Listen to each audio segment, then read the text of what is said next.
Yeah, yeah. Season 36. New game. New game.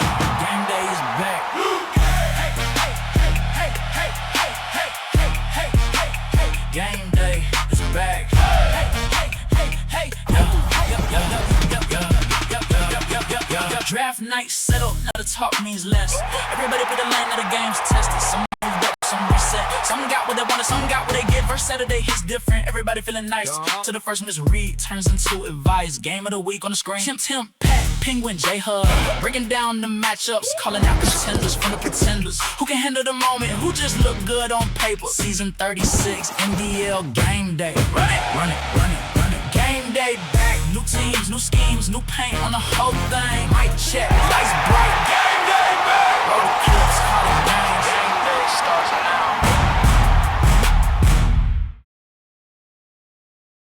What's going on, everybody? This is Lick, NDL Game Day. We are on season 36, block, 4 now? Right? Heading into week 7 and 8. Is it 7 and 8? I think already in the NDL. Here with Penguin this morning. We're a little light this morning. We got guys starting to get into fall. Hubbard's got some school fundraiser this morning. Pat's head down to Pinehurst to golf. And then Phony, I think, is hanging out with the family this weekend. So it'll be Penguin and I, and we got a special guest, VT Run and Gun, will be coming on the show, coach of the Virginia Tech Hokies. Penguin, how are you doing this morning? Here, it's been a week and a half, to say the least. But hey, it's the weekend. Fall is on the horizon. It was nice and foggy here this morning, and in the mid 60s when I woke up. Sure, it'll be in the 90s later and feel like hell, but you know what? There are rumors of fall in the air, and that's exciting. Yeah, I'm excited for fall weather right now. It's about a bajillion degrees outside down here in Louisiana, and I'm pretty excited for some fall weather. Although down here in the South, we really don't get like it kind of you get two seasons, right? Like we get fall Yep.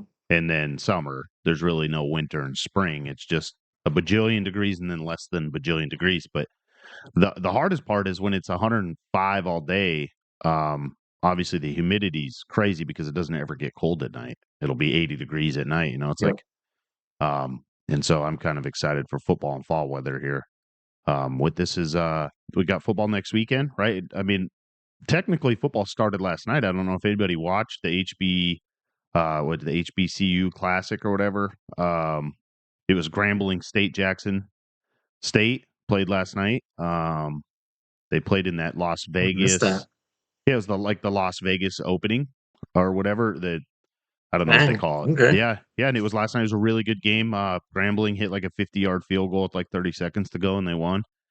Their starting quarterback got hurt and carted off the field at the end of the game, and so it ended up being a pretty good little game there. And so we watched that last night, and man, I don't.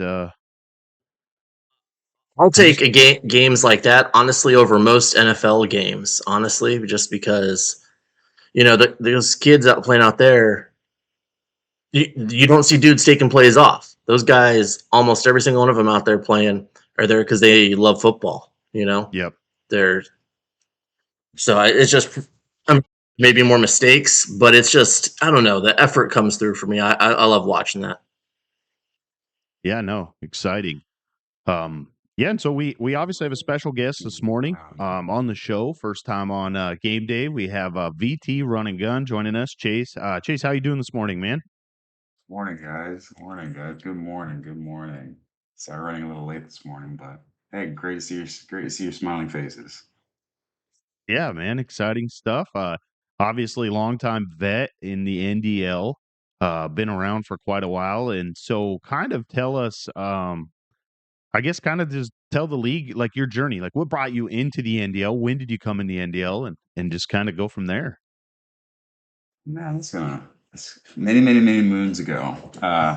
So back in the day when heard of an online forum where there's a website called League Daddy, PlayStation 2, and we got tired of playing random people online. I was like, all right, maybe there's some people who just like to play more regularly. And Hmm. found League Daddy, and then started diving into all these leagues. And one league kept standing above all the rest in terms of being organized and banter, and also the format. And that was the NDL. I had not seen at the time, it was like 119 teams.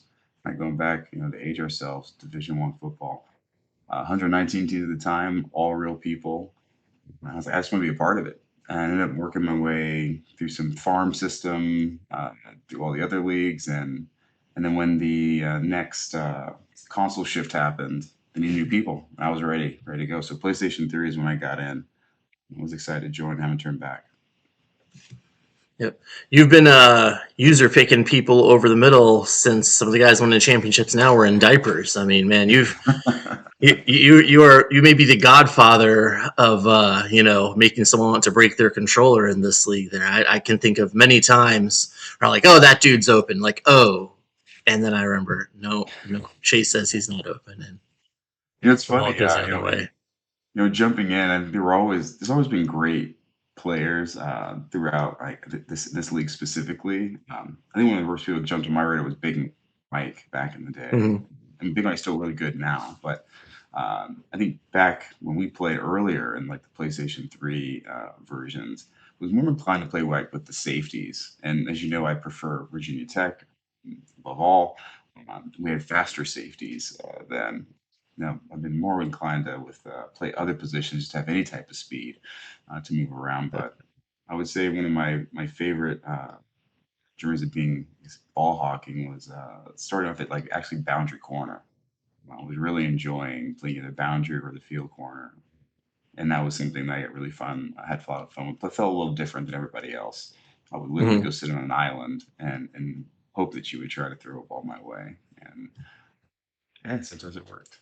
Oh, you baited the hell out of so many people. I know how many times I made that stupid decision in games. Yeah, you'd think, oh, he's over there. I can run flood concept over there. He'll have to choose, and someone will be wide open. Nope. No, probably my favorite time frame was the PlayStation, specifically PlayStation 3 version. I mean, I had a Jimmy Williams. If you remember Jimmy Williams was great. He was actually all ACC, all American for Virginia Tech. He was 6'3". He had like 95 speed at one point in time. So I had like the speed, hip, size to move and cover everything over there. So it's nice when you have a great player to play with. And I hope to get some great more athletes at Virginia Tech here soon. We're really excited Yeah, about the that. the future is bright with that new administration. It's Yes, very basically bright. the inverse of yeah of my life right now. So congratulations and enjoy that. I'm gonna sit over here and be bitter. Hey, your Where name gets people brought up quietly a lot being on the drunk show. here.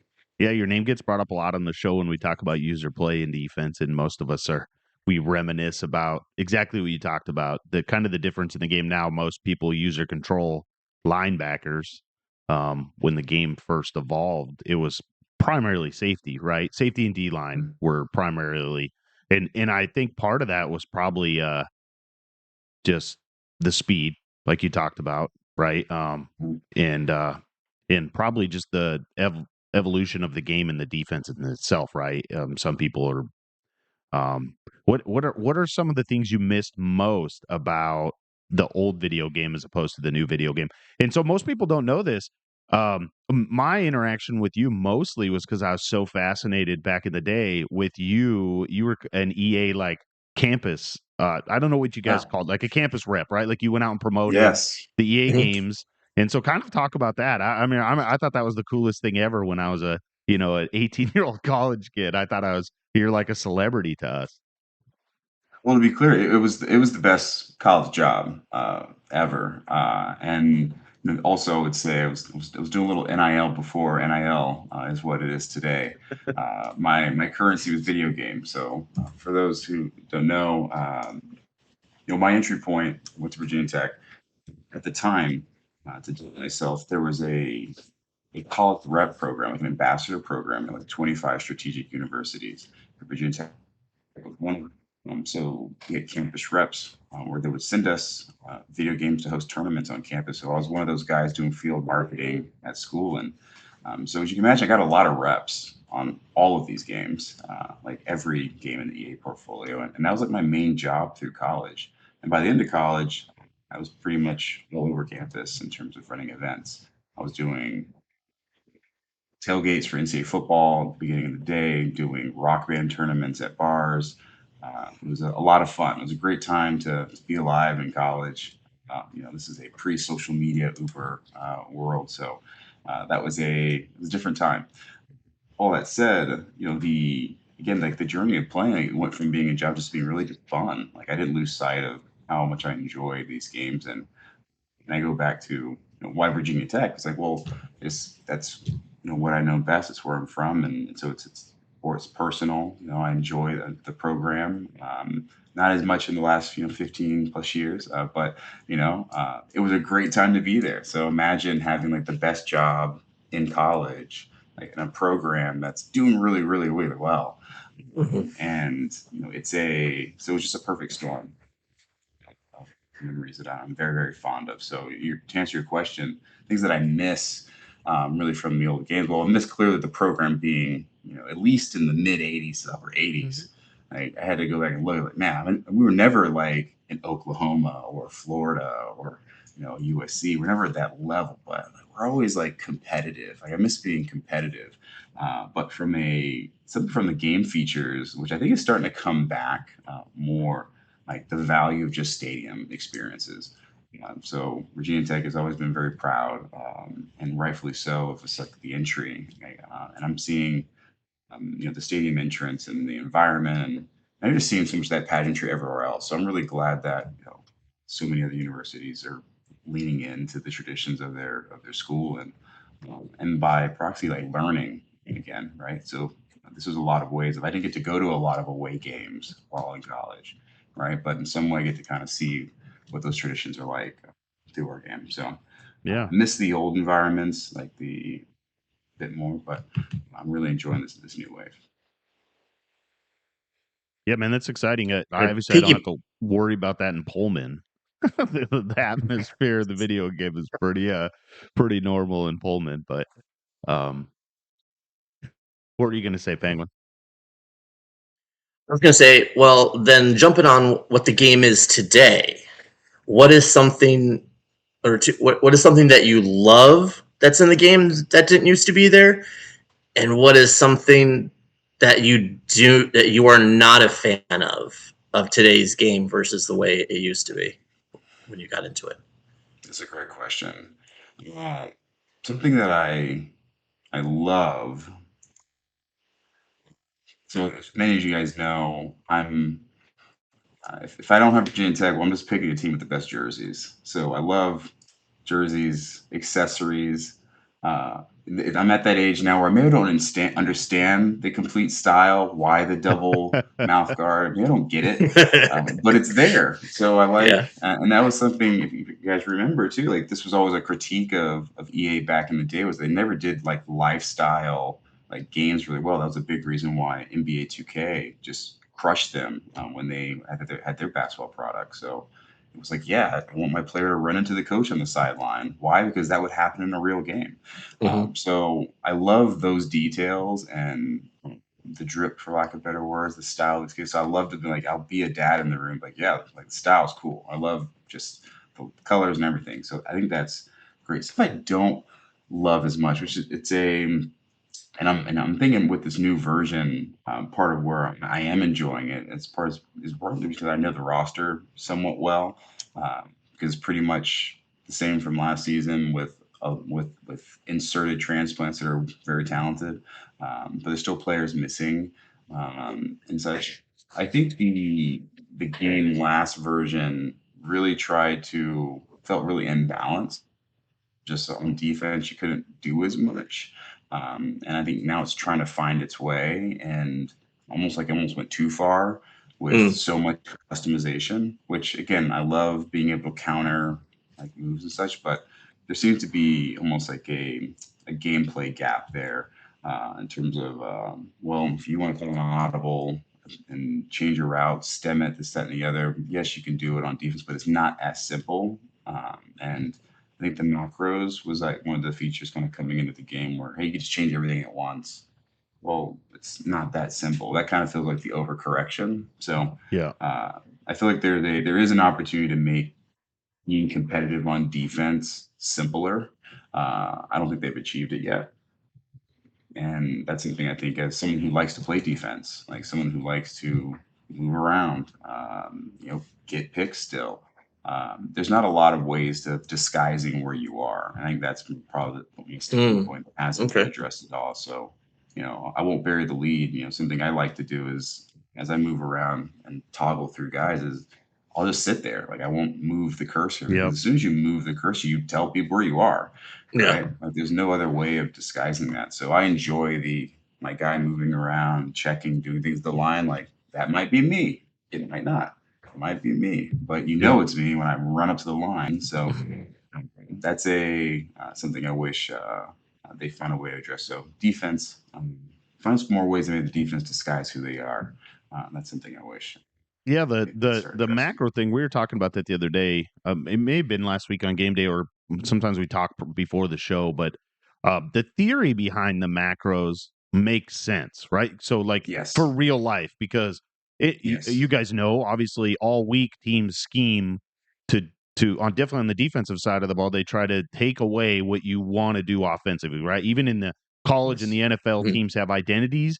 They change formations, but they still have schemes and they have plays that they want to do, right? And so it's a chess match. But what happens, at least what I see in the video game, is that's not what it's being used for. It's the macros are being used for the same macro, no matter who you play, no matter what you do. And I'm not saying everybody in the league is doing this, but the macros are just whatever is on TikTok is being applied to your standard, whether it's press, under coverage, show blitz, all that stuff, every single play. It's It just to takes create away meta from plays. That's all. it takes away Yes. from what the whole the whole goal of the macro was like, hey, we're going to give you guys an easier way, because in real life, I don't have to. The coach doesn't stand on the sideline during the play and tell every single person what adjustment to make every single play, right? All Yes. that stuff is worked out during the week. But obviously, that's obviously not like if you jump into the road to glory or whatever, that's not what guys are doing, right? Or whatever No. that's called. Well, you're spot on. And that's something I think coming back to this generation. There's information sharing so much faster, right? Like just the Yeah. online. There's a version of this community that just wants to break the game and find ways to exploit it, and then it becomes a recalibrating every time there's a version update. I think with defense and specifically, and it's something I think I haven't seen a game really address it really well. It's like if you're playing defense, you have in theory the design works right, but so much about being successful in a video game environment is like creating chaos or unpredictability, and there's something about that balancing. I think it's what's getting lost is like the talent in the game, like being able to execute said move or manipulation. It's like back in the day, like you used to we used to make rules intentionally so you couldn't play guys way out of position, right? And it feels like this is almost like ways of circumventing that in some way. And that's, I think, part of modern college day football. But at the same time, it feels like an opportunity to figure out of, hey, it shouldn't be as simple as this pre set up 3 audibles and then boom, you have the most optimized defense to get the Yeah. quarterback in less than 2 seconds. Like Yeah. that's not no issue. Yeah. No, I agree with you there. I like the catch meter. Like for me, like one of the biggest things that I did miss, at least since we came back, was the kind of exciting catches down the sideline. Like I remember back in the day, like, Mm. and I only say it because I played in our SGL league that we had out of Michigan. I'm not a Michigan fan or anything. It was just fun. And they had like Braylon Edwards, right? And so he was a guy that you could use for like jump balls. And so like people had to take account to roll a safety over top so that there was some help over there, and the catch meter, which stinks, they had to go to a meter to make the receivers a little bit more explosive, like down the field, right? Like you start seeing it like jump balls, things like that. You start seeing that. I just wish it didn't take a meter for that to happen. Me and Penguin were talking about before. I don't use the meter mainly because I'm just lazy and don't want to practice. But I haven't touched it. I haven't. yeah, It felt like one of those. Here's some innovation. Get excited about. Mm. I'm like, I'll be excited about it 3 like iterations from now when it's yeah, right. optimized or tuned because I don't Is want to that learn through that. someone posted a screenshot of the meter being like this big on the screen? Does that is that something you can actually do, or are they just being sarcastic? There's something you can do to increase the size, but I mean, once again, I have no idea how. Old people stuff. Yeah. This feels like one Yeah. of those like, hey, change my controller to an arcade setting, and it's like a big buttons. It's like catch, tackle. Yeah, It's right. like, all right, let me bring my son. He'll be able to, fucking moss everybody because he has a big button and big range to do it.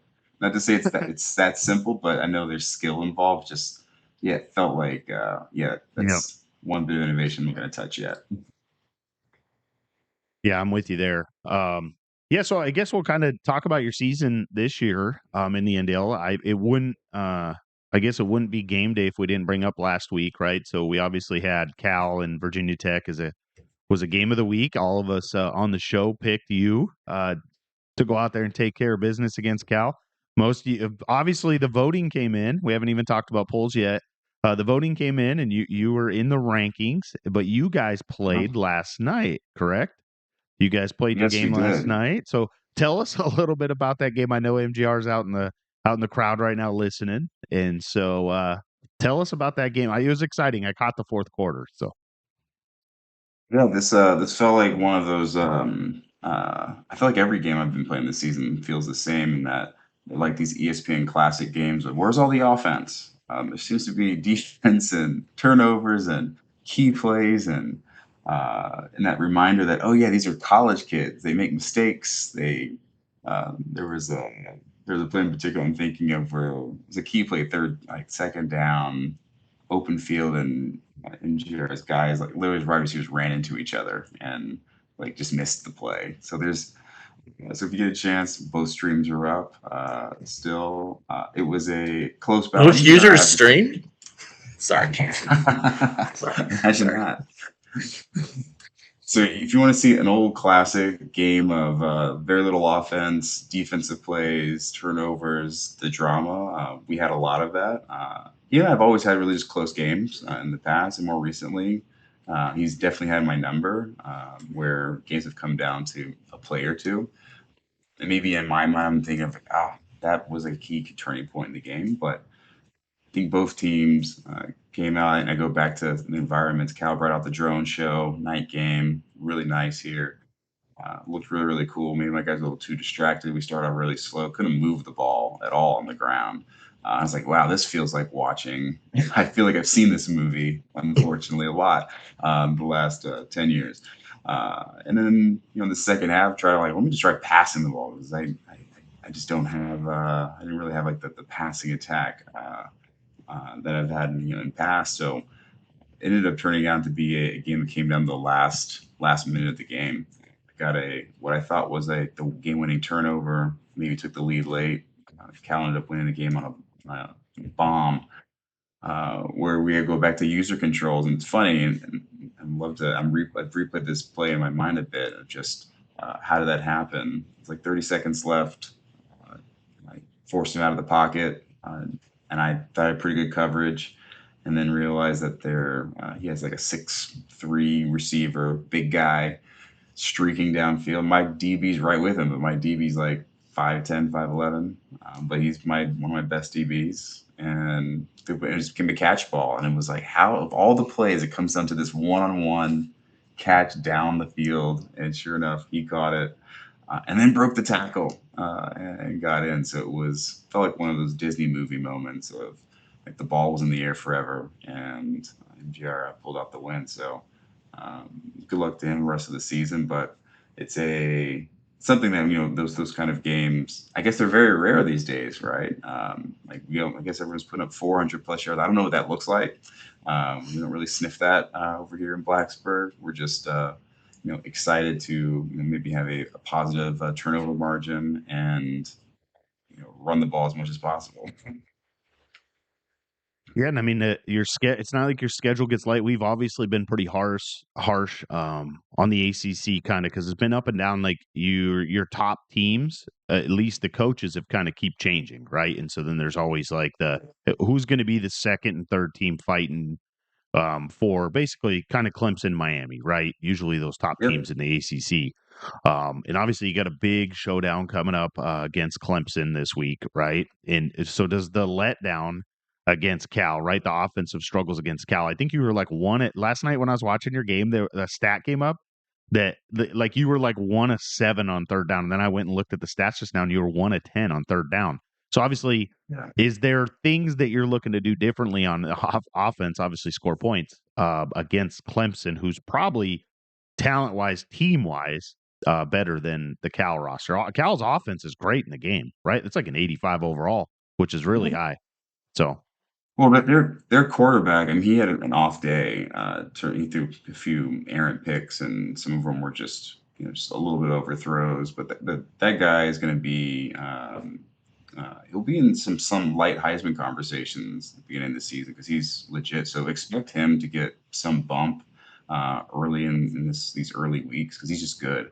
And Cal has a really innovative offense. So unfortunately, for whoever's thinking about grabbing Cal in the future, they're going to get better. It's a good program, and that QB is legit. Yeah, but to your point, like it's a it was a letdown. I'm not going to pretend like I enjoy losing. I don't like it at all. I don't like losing more than I like winning. Right, it's that feeling.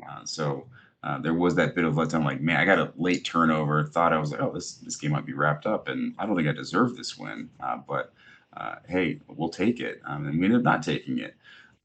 And I think to your point, you talk about rankings, let down. Like again, we've been eating nothing but humble pie in Blacksburg for a long time. It's been us being considered to be in polls. Like I'm just not even. It's sad how far removed I am from being either upset or feeling slighted. It's like we haven't played like it deserved it, and our program doesn't look like it deserves it. But best believe that the energy's starting to shift, shifting here, and I'm excited to see real college football come back. And this team this season, I think right now I think I have a bit of an edge, maybe in other teams in the ACC. One, because you mentioned continuity.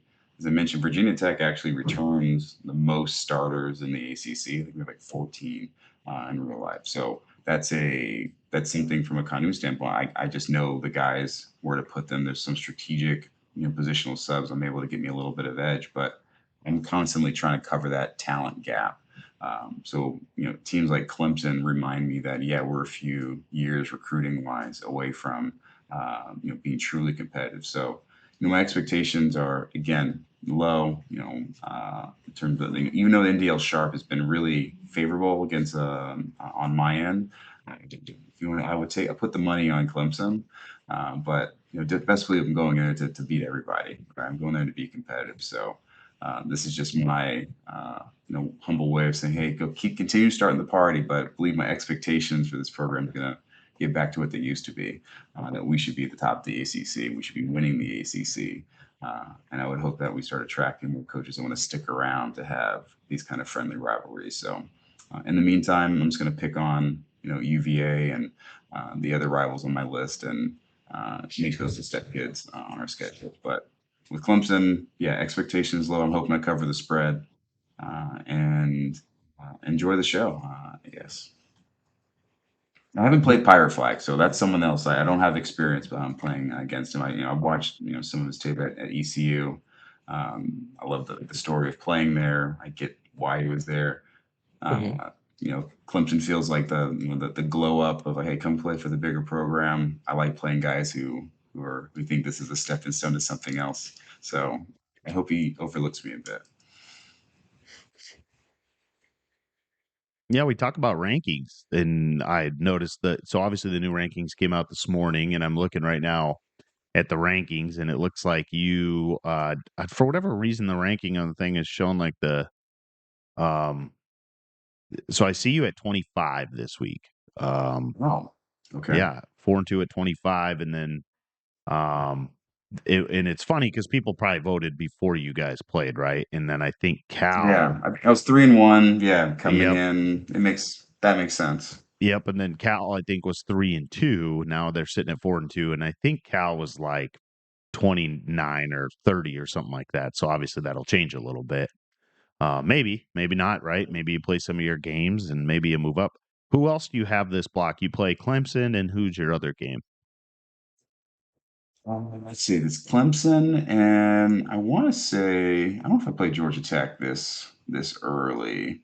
'Cause I'm thinking October real life. Um, it's fine. I think I'm taking a quick look here. Yeah, it is Georgia Tech. Yeah, so I got Georgia Tech at home, and I think Toro's having a little rough go with that team. It's a rivalry game, so it matters, for me points wise. I've already gotten one rivalry win this season with the new scheduling. Boston College is a rival for Virginia Tech, so I was happy to grab that. But you get the Clemson, you get the Georgia Tech one. It might be to see I got a timing thing here. Again, not used to being ranked. It's been a long time since I've been in these ranking conversations. It's been out of the polls. I know last block when I played Cal, technically Cal was 22nd. I was unranked. So I was looking as an opportunity to have a win against a unranked team beats a ranked team. That would have landed, didn't land so much. But it sounds like to me, like, hey, I snuck in at 25. It shows you smack 24. Clemson, and I'll stay in the top 25. That's simple. So I think you're 24. So I'm looking at the poll so I go online and look, and it shows you 25, right?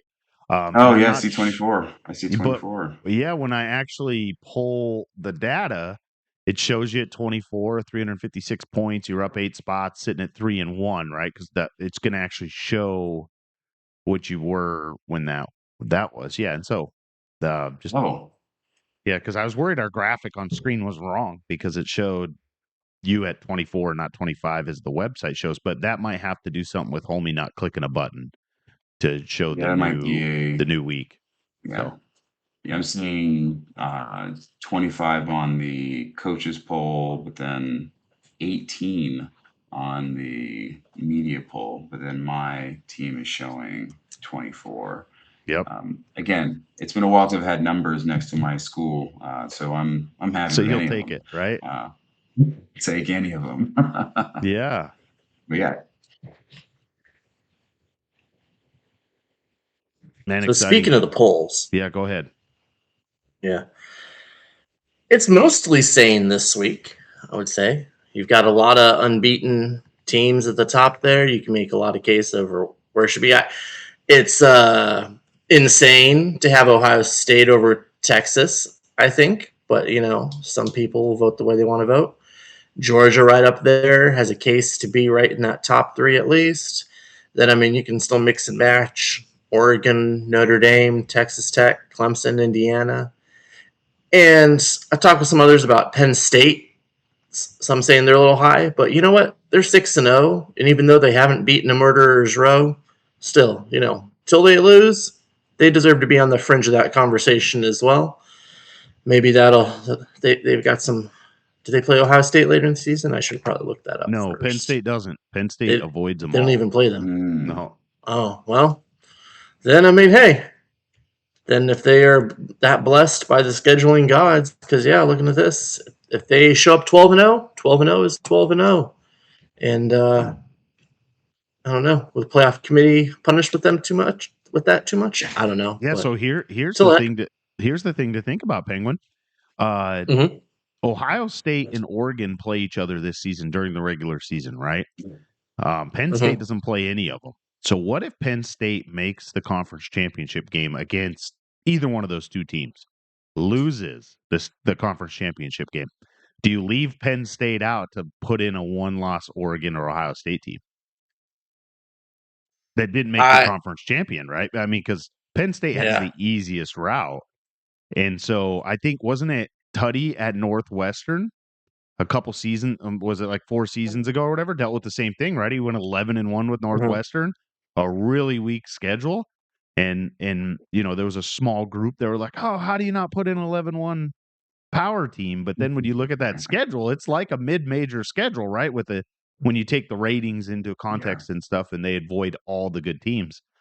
And so that I'm really interested to see how this plays out because Yeah. I already talked about this pre-show. Is do they need to be ranked? Yes. Is 6 wins in the NDL good? Absolutely. Going undefeated in the NDL at any point is great.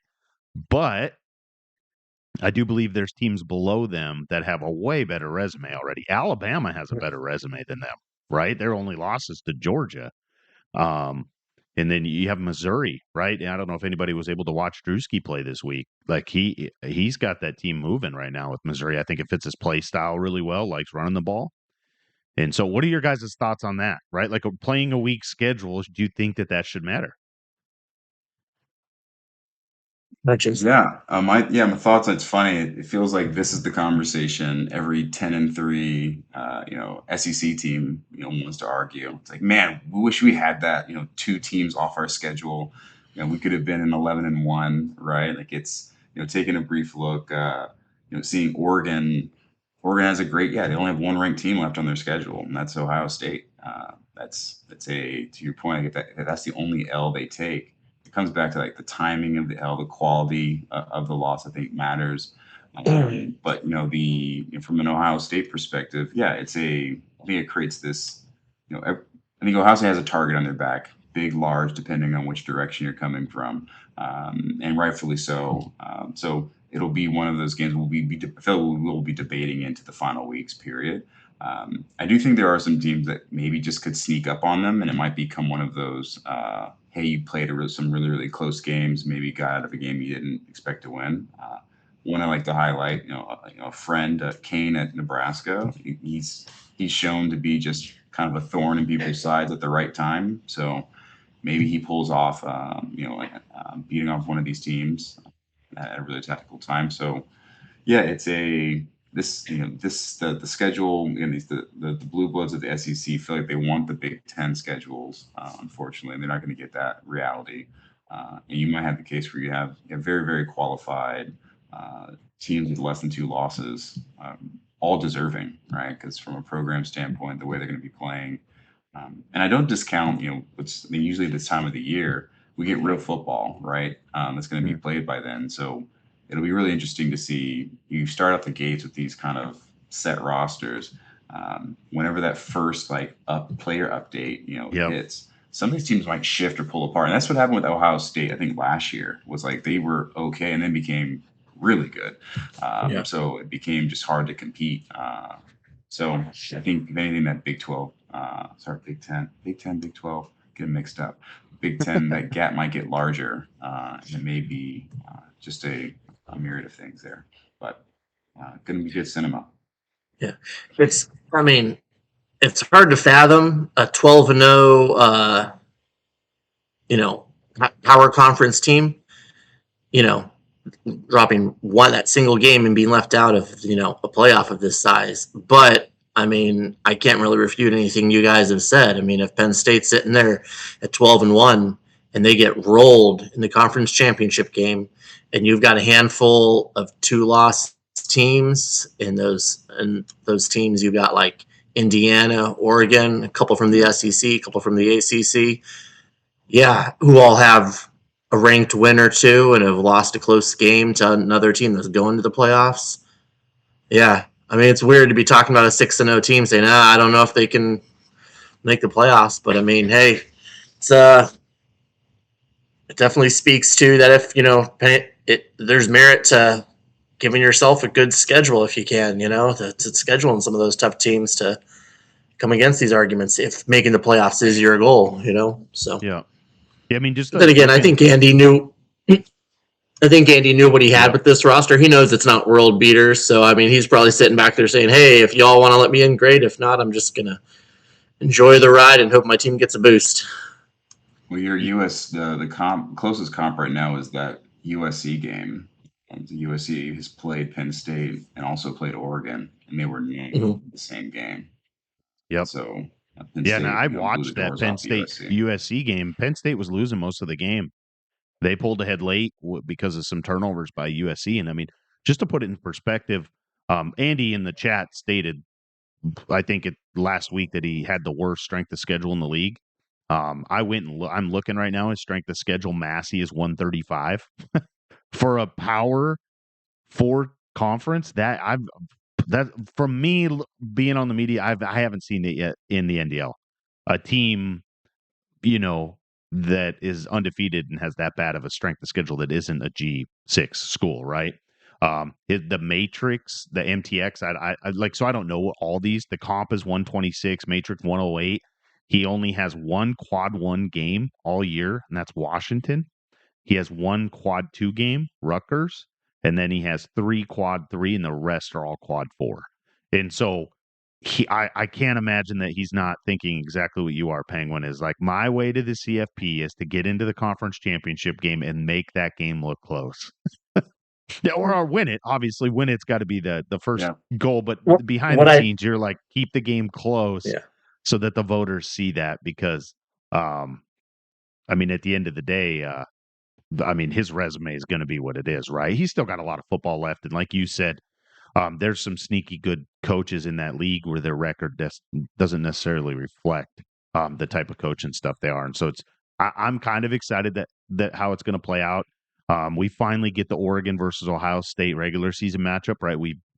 Those two coaches have been lucky enough to avoid that matchup since they've been there at those respected schools. And so that's going to be some pretty good cinema. And then we have Indiana, right? People aren't talking enough about Indiana. Coach CG over there, he's putting up some great offensive numbers in a game that's tough to pass, and he is doing that. And so he could make some noise as well. Indiana has their biggest test this block, right? It's their for sure. And to your point, like, that's the last big test. And in many ways, they're playing. To your point, they actually played some tough teams early. I'll admit, watching CG, what he did with Syracuse last season, he's very impressive with like a 0.5 win goal, like, putting like 6+, made him bowl eligible, right? Off season, out of conference scheduling came up. I was surprised to see CG send me requests. I'll tell you, I definitely ducked a little smoke there because I was maybe a little busy at the time, had some other rivalries, my checking and my savings account, they don't work, they're different. So when I saw like that come, like, whoa, no, Indiana, no. At Indiana, I don't need that confidence beat down this early in the season, and he's sure enough showing up with the team. So there's a world where you see Indiana like get past this test here, and now they're the front runner. I think we're all holistically still culturally still trying to get used to that Indiana being a powerhouse in football, and it's legit in this case. It is weird to jump back a second. Yeah, 1 second. What I'm curious to see what will happen, the scenario.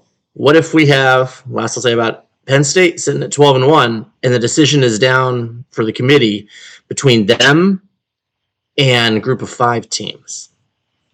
Adding the second one of those, if you have unbeaten or 1 loss sitting there, that potentially have better wins than them. Wonder with that. I know somewhere Pat's ears are burning, and that's giving his stomach is rumbling. He's feeling terrible right now, contemplating that. But I mean, that could lead to some interesting conversations for sure. I think anything's possible, right? I mean, it is these committees, and there's the human side of just we can't unsee the data, and this is maybe a big shout out to Homie. One thing we didn't have back then, I'm so glad we have now. One, we've had Homie, but he has so many more tools to make us have informed conversations, right? So to your point, a strength of schedule conversation, which seems really simple, like we just weren't having that on this level of detail. So I think you could have a case where you have the skill of a coach, which becomes something that is expected or it's known to be a disruptor, a good timing of a schedule. You have guys like I think of like Liberty and MJ Kemp, like really solid user, like may go on a run, has like a signature win. I think that's what I think will be the key formula is if you have like these mid-major schools that have like just a signature win and just do the rest of their job, right? They become that, let's force out that other guy who played nobody this season. So I think that's kind of still a theme here of you still got to go play people. right? Yeah. I'm all for rewarding people who schedule hard. That's for Yep. sure. Yeah. 100%. Definitely out of conference, right? Because those are relatively in our league. You can kind of control who you play in conference, right? With our draft, but like when you're just thinking the Yeah. big picture, you 100% control who you play out of conference in our league, right? The way we do our out of conference scheduling. I don't think any team doesn't get at least 2 games. I think it's 3 is like the minimum right now that you get a pick out of conference is 3. There may be a couple that sit at 2, but for the most part. And so I love it as a fan of the NDL and watching games. Obviously I see you go out and you play. I know you play Vegas every year, right? And I love guys that go out and challenge themselves out of conference because it does give us, like you talked about, with the strength of schedule and stuff. Some of us don't fully understand how all the different matrices and stuff work with that stuff, and so it is fun to see the eye test. Right? I get to watch a good team from the SEC go play a good team from the ACC. And I get to see how that plays out, or I get to watch, vice versa. And so it's exciting for the NDL. And in real life, it's the same thing, right? As ugly as the Texas Ohio State game was last year in real life, that still was great for college football to see 2 powerhouse programs play each other. And so I get scared with the landscape of college football. And I just get scared that some of those will go away, right? And you do see some talk about it right after the game last year. People, both coaches and admin and ads, are like, "Hey, well, it hurts us to go out and schedule those games." I think at the end of the day, they realize that it doesn't hurt them. It really does give them value and help them because I don't think it hurts those programs when the committee's in there talking about those out of conference matchups. I really don't. You got to realize those are the games the fans want to see too. They've got to realize that at some point, the people spending the money, we want to see some big season matchups. Yeah. Yeah, it feels like the committee has become in many ways in real life and here like the last line of defense of just Yep. like protecting the people from themselves, right? Like to your point, if teams and conferences had their way of just scheduling the conferences that make them look the best and put them on the highest pedestals, they're that again we're playing these sports, a violent sport, a conflict sport, right? It's the challenging that's something that you can easily shy away from when you have other incentives. So I think in this case, if your main incentive is to be crowned the champion, like a champion, that's what I really love about this format. Almost like going back to like we didn't have the college football playoff, and I'm remembering, oh, is my output just going to be just an algorithm? Like, is it going to be a formula that, the BCS, rest in peace. Is that going to be my only ends to my means? For the young ones, yeah, this is a better time than the old way. But yeah, I hope it doesn't go away. And I'll speak for like even for Virginia Tech in this moment, seeing them go through, look like a real, like real power player in a power conference, having these next level conversations of maybe we need a new brand sponsor, maybe we need a new jersey sponsor. Like these things the business of sports are still very, very healthy, but at the same time, seeing them very actively say, you know what, JMU is really good now. Let's stop playing them all the time because maybe it's not good for who cares about the Virginia State rivalry. We should be winning on some other levels. But if they're good enough, we're going to play them anyways, right? We'll play them somewhere else. So I think there's balance here, but yeah, I hope we still prioritize conflict. And then last point is like I remember even just last season in the last version, I intentionally went out and kept scheduling the guys I shouldn't be scheduling just because I want let me poke the bear and see if it's real. So I played Jiggy in Texas, I played Ohio State, and I had like moments where I felt like I was in the game. I was like, you know what, not in this game. It's a different level. So. But you only know that by go out and playing people. So much respect to those who actually go and challenge themselves. I've always been a fan of that. Yep, same. I mean, I remember we're at the convention this year in Nashville, and that was my favorite part. Was right after the draft. That was the talk. Like we were in Penguins' ear, we were in Big Red's ear because they were out there like trying to find anyone to play them. Right, even my nephew Jordan Lingus was the same way, and it was so much fun because we just wanted them to all get big matchups. And obviously, there was some of us that, like you said, we wanted zero smoke. Right, like we were like Yeah. just a big. But man, as a fan in the NDL, it's Yeah. It's fun to watch those games. It's fun for the hype of those games, and then it's fun to evaluate the coaches, right? Mhm. You get In hindsight, it's a lot more fun to schedule those games perhaps later in the season once you've got a better hang of the game and have less BS going on. I would say it's not smart to schedule those games right at the start of a season. Just saying.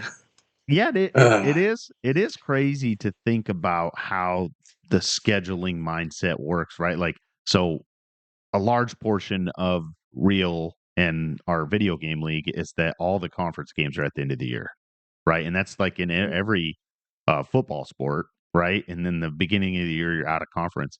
I always wonder why it doesn't change, right? And it's probably because of what you said, right? Penguin, the most important games are your conference games. And so they want to allow yep. those schools to practice and play prior to those. Mm. And it does. I bet if you statistically went out and looked in real life football, I bet week 0, week 1, and week 2 games probably are the ugliest of the games, right? Like, I bet if Texas and Ohio State played at the end of the season last year, I bet that game looks Mhm. different. The results may not be, but the game probably Unless looks you're Mike different. Norvell and your only game that looks good is the first game of the season, and then it all goes to hell. So then there's that. I'm not bitter though. So No, I'm with you guys as well on that logic of. I think that's also part of you do the comparison of what college football is starting to look and feel like the NFL in ways where the NFL has introduced so many different scheduling nuances of flex scheduling, moving games around, making them primetime matchups. So I think you still have a little bit of that in college with primetime matchups really dictating calendar year. Right, you can't put mhm. every SEC rivalry on national television, but you have to prioritize. But those random school matchups, small school matchups, yeah, they look different depending on when you play. I think that comes back besides like attrition, player injuries, players this that, and the other. But as you get more tape on, I think that's something we look at now. As you get more tape on teams, the game just becomes way more advanced. So right now, at week 0, no one knows anything about anybody. And I think even more so when you look at the transfer portal, you forget that so and so left. Like a good example, maybe this is a real life edge opportunities. Like I forgot that like Hollywood Smothers is the running back at Texas now, and if you're in the ACC, homie, love that guy. The guy was a legit stud. So Mhm. it's guys like that I think that fly under the radar where one in real life you didn't realize they're there already, and then two, the scheme and opportunity finds their way, their opportunity shows up, and then they become like a star. So I feel like the some of the best players, probably the 99 players, actually haven't fully revealed themselves yet, which Mm. only comes out with time. But yeah, at the end of the day, still, I think the smoke at the beginning of the season versus the end of the season, I don't mind. I love the energy thing. I love I don't care what version of the game it is. I'll play you right now, right here. We'll just count it. I love that. I don't want that ever to go away. That's what makes it a little us different than just NFL. Yeah. Yeah, it's exciting. So you talked about Sharp earlier. I threw up Hubbard's Sharp. Obviously, just a crazy thing. We talked about Andy earlier. Obviously, Andy and Homie creating the Sharp, and then it's obviously taken kind of some.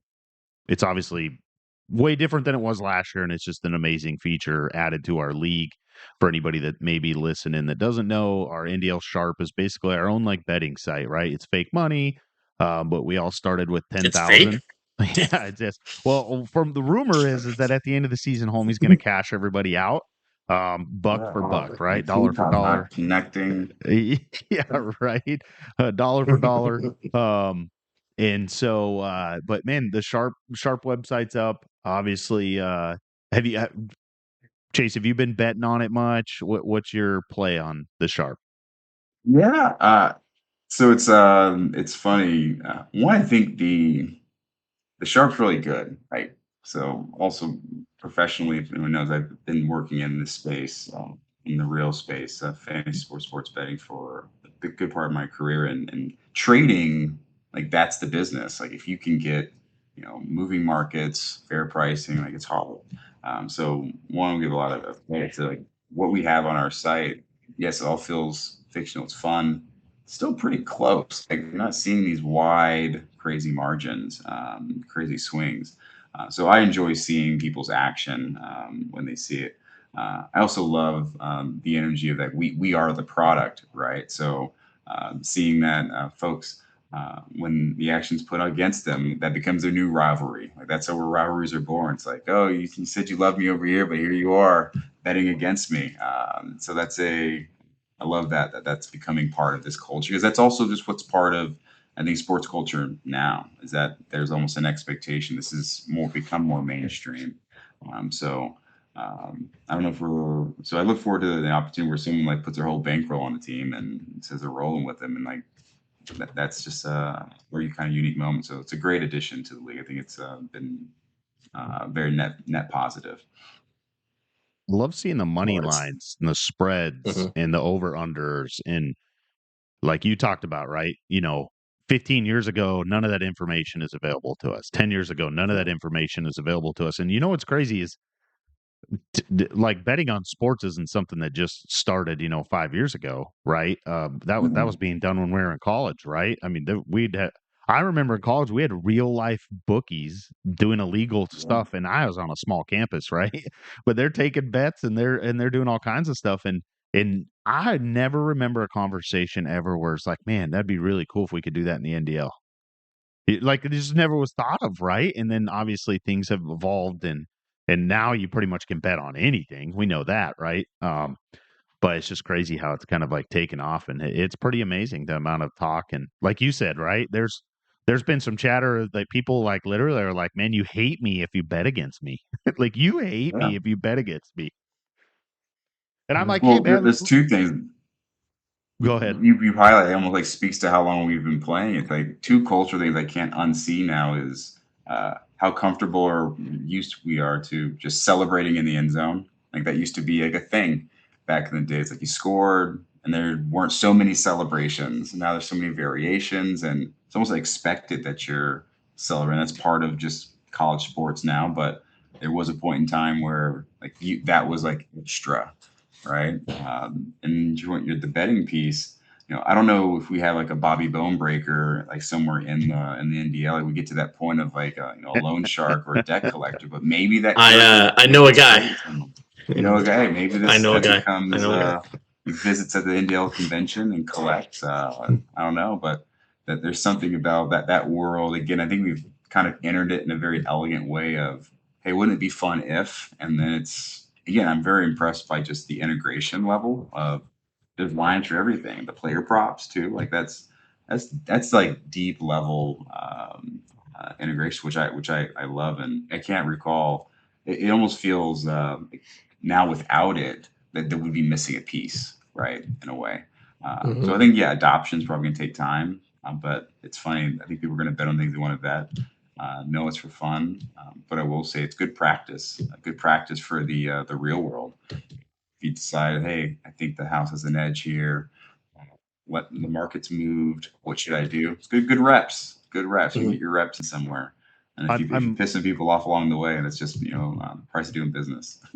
I'm looking at the biggest losers and winners in the NDL because I was like, man, I wonder if there's something. Is anyone at $0? And I don't think they are because I go look and the biggest gainers is Jaguars 19 has made $16,566. Right, so he's more than doubled his amount of money that he was given. Vic's at 12,000, Penguins at 11,000. Phony's at six. Man, I'm surprised to see Phony at 6,500 because he's the worst game day picker. He's the worst game day picker. And then Nadog's at 6,000. Now we go over to the loser side. So we have a couple game day people on there. Then on the loser side, number one is Hubbard, 8,100. Right. So these sharp picks you see up here, man, be careful. Tuddy's at 75 in the red. Marion is 7,300 in the red. And then Holmey is 6,400. That must be an error, right? Like the guy that has the clicking power to change everything is in the red, 6,400. And then Matt NTX is 6,300 in the red. And um, pretty So he says, homie says, on the biggest decliners, you have to look at how much is pending, as in things are not outstanding. So it's pretty exciting seeing all the bets. Obviously, Fired Up Chip is just way ahead of everybody. 419 slips. But I'd expect that out of a doctor, right, Chase? You're in the real life world of betting, right? Someone that has. So when you talk about like the character types that get in, I think you just the list of names is like a perfect example of you're surprised by either the volume or the winning. It's like it is a side venture, like to your point, what used to be this, oh, I know a guy, if you want to do that thing, let me connect you. It's the friction's gotten so removed that anybody can do it anywhere. But you're recognizing that the player types or profiles, they all they have real lives. They look different. So yeah, I think when I see those balances and I see the volume, hear the volume, it tells me that they probably have a good skill there. That they probably scratch that itch in real life, right? So I go back to like this feels like oh, the reps, get the reps in a, yeah, if you put a 3-leg parlay in, it's not going to hit as much as just a straight bet, right? Like there's reps here that I will put my hat on that some of the folks who do this the most or do it the most here, they'll start actually maybe winning a little more in real life. So it's and this is something I'm bullish on.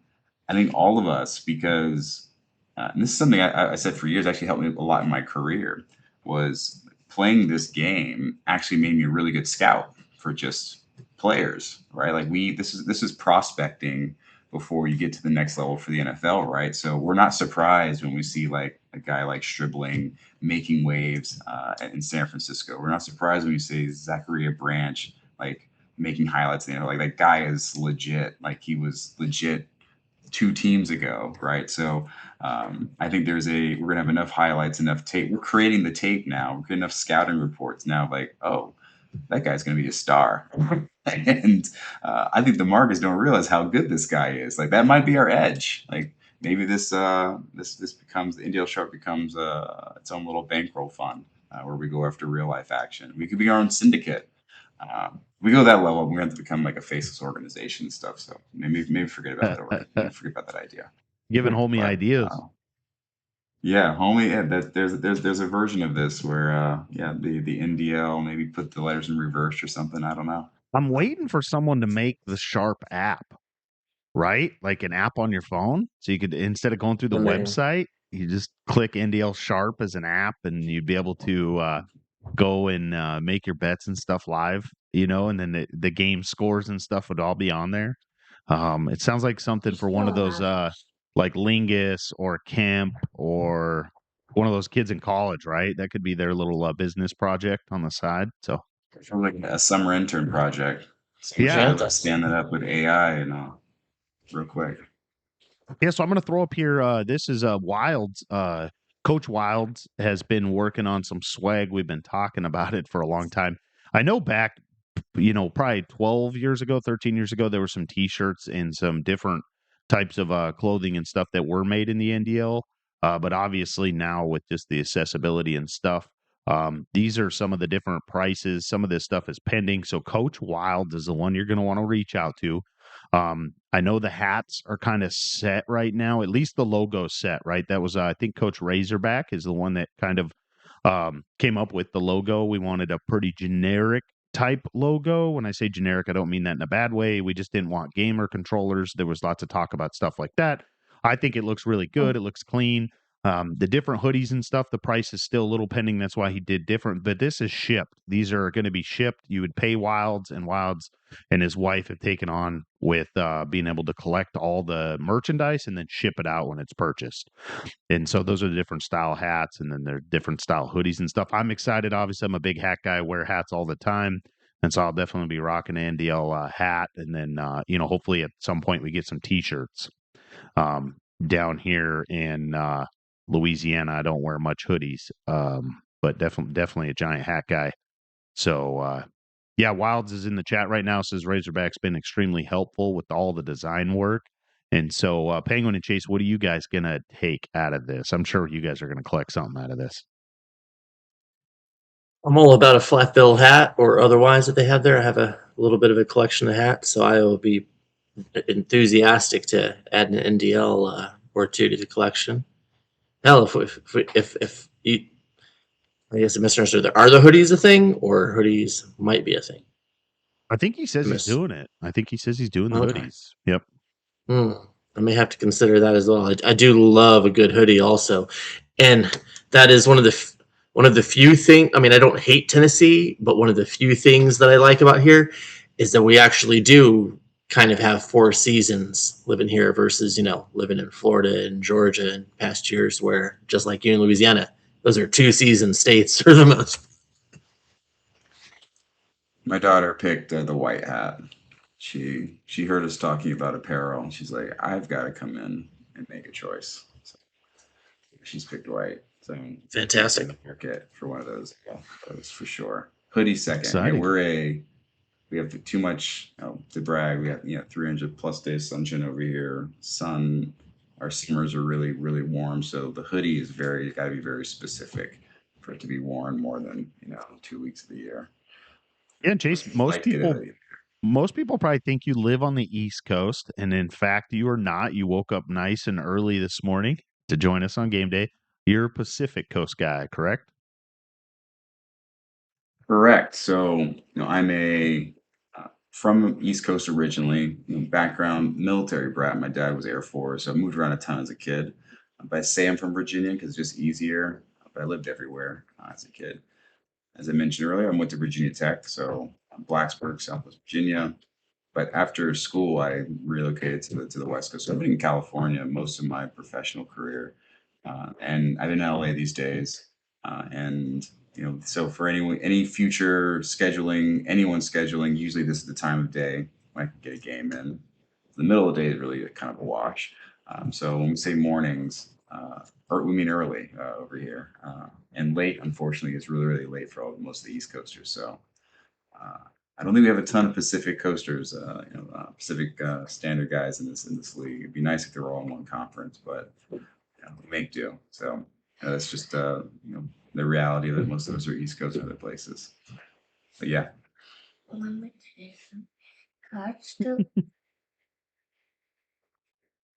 I've seen you play a couple games in the past where she may have been playing for you. So, well, she is growing up fast. Yeah. It's like we're at that. So she's 4.5 now, which is wild. Time has flown by. How many kids do you have? You have 2, don't you? 2. Yep. Okay. 2. My son is 8. She's 4.5, and she's saying Conrad's still asleep. So coming back to like when I can time when there's like a alone time or stuff to get done, and then we have to pick him up. Yeah. So usually go for this. Bed. Pick him. I'm gonna go pick him up. Okay. So she's also my executive producer. She might be cutting my presence on the show a little short. No, that's okay. Yeah, I mean, if you got to go, you got to go, Chase. We man, really appreciate you coming on the show this morning. Obviously, a big game day fan in the chat a lot, and we really appreciate that. Big game against Clemson this week. Yeah, really appreciate you coming on the show, man. Thanks, guys. I appreciate having me. Love what you guys do. Again, a longtime listener, first time caller. I'm excited to be a part of it. Anytime I can help out, love to be a part of it. You guys are doing a great job. And yeah, looking forward to the rest of the season. Good luck to everyone this season. I'll see you guys out there.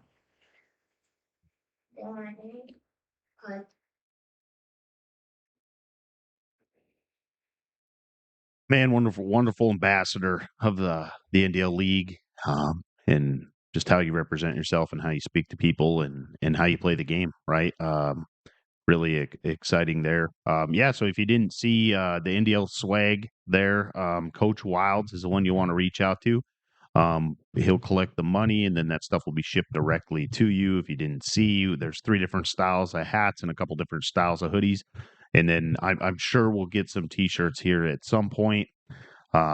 Pretty excited to be able to represent the NDL. And yeah. Do we have a specific spot in the Discord where that stuff all is, other than the live chat right now? I think there will be something. If I'm not mistaken, I think that Wilds was just waiting until after we were going to reveal that on the Game Day show, and then I think sometime later today there'll probably be some type of announcement or some type of funnel of the information to a certain Discord channel, and then that way we can get that stuff ordered and stuff, and Wilds can start that process.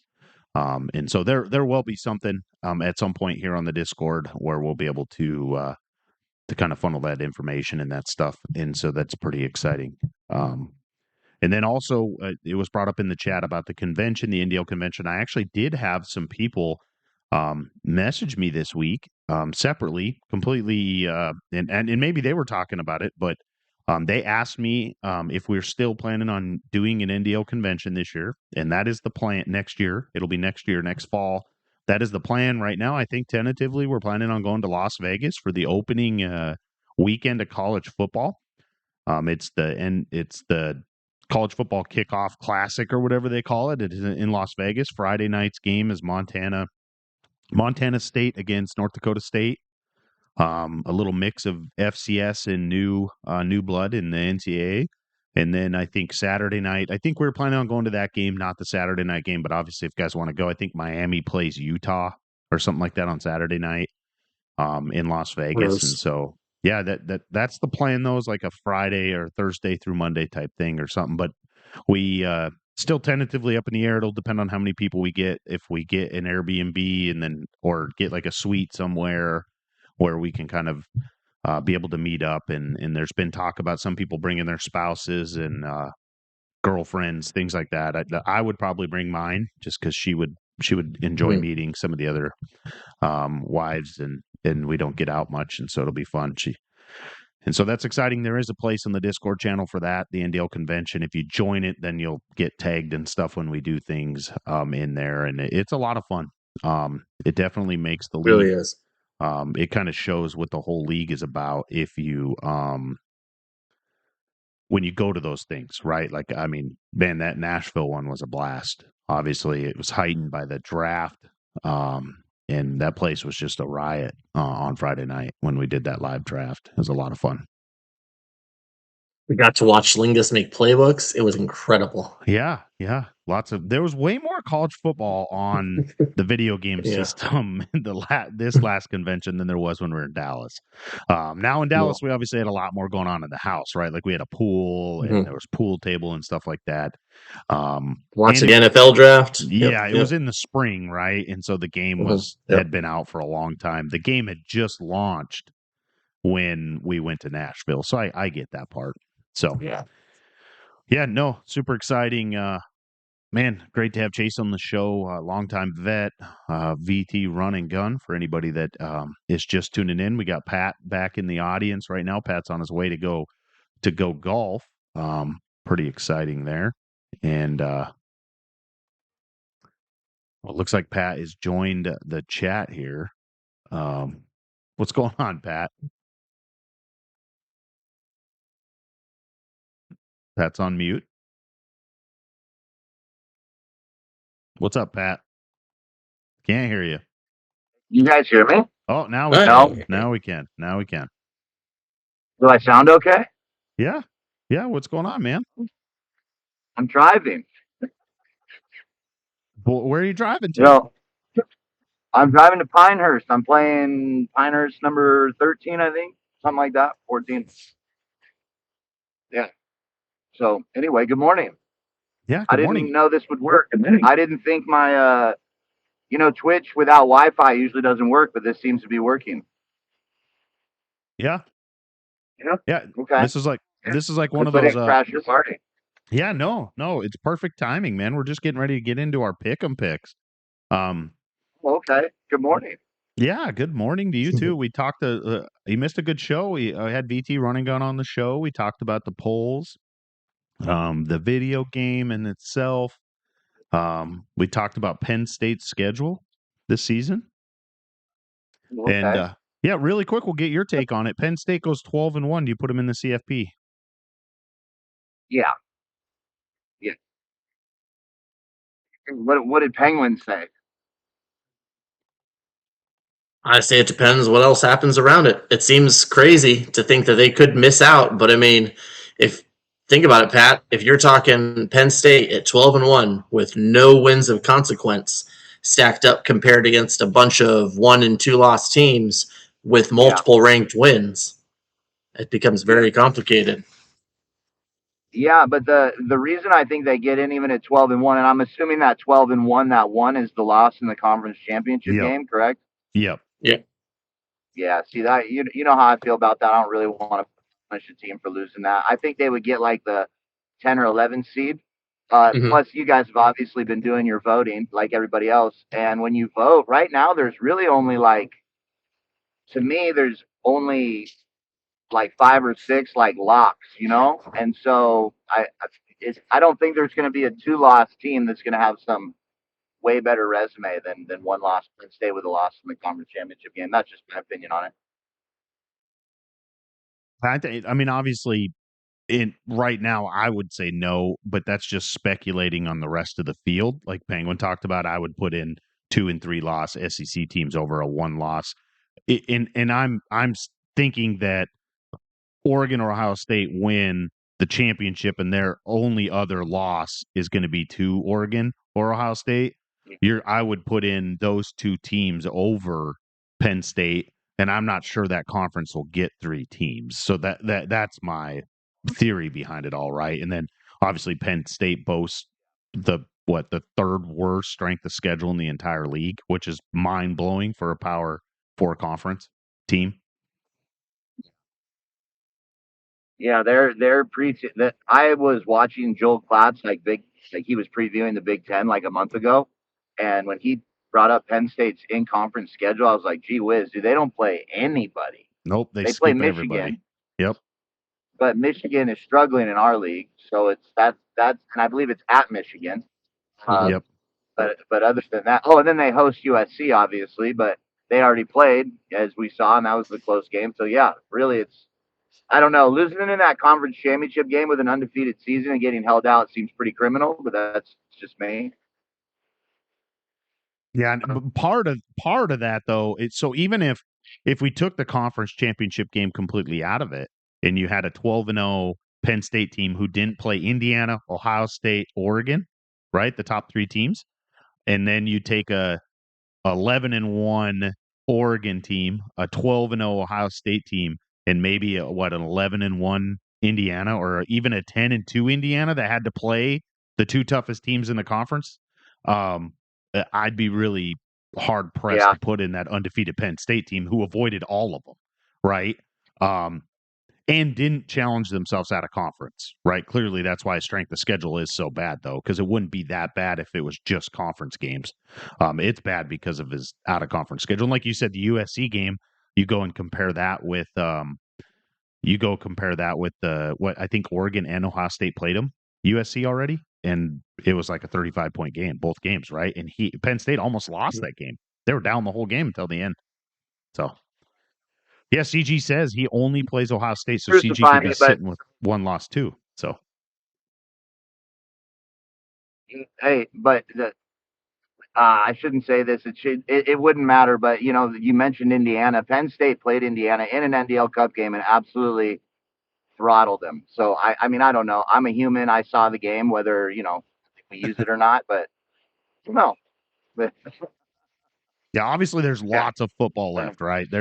There's lots of football left, and like Chase brought up earlier on the show, is that the Big Ten has some pretty good coaches in there where their records don't necessarily reflect how the team is, right? Because of the out of conference, right? You see 2 losses, and sometimes if you don't go look who they lost to, that may get lost. And then obviously we talk about it every year. Oregon's playing really great, but sometimes that trip up game trips them, and so that could potentially hurt them this year because they do play Ohio State. So there's a lot of games left in the Big Ten there. So.